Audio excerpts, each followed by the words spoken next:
In this episode, we'll learn how to use trace and write in self-study mode. Let's continue from where we left off. In the previous episode, I was using read short words. Now I need to go back to the initial menu to select a new activity.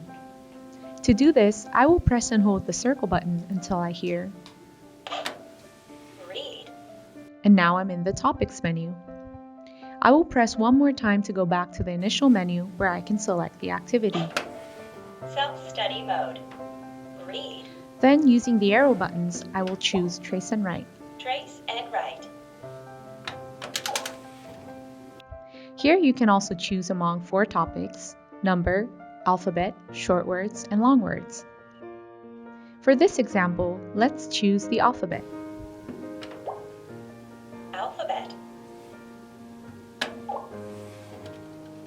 A. Read the braille shown on the braille display and listen to the word. Use the blocks to create the same letters and place them in the right order. Press the circle button to check the answer. Great. B. If you get it right, Taptilo will move on to the next word.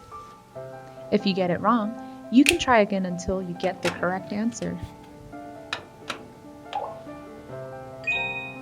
Great. C. If you want to hear the word again, press and hold the left arrow button. To hear the spelling, press and hold the right arrow button. C.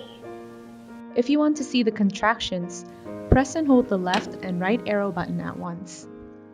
If the word you are on doesn't contain contractions, nothing will change.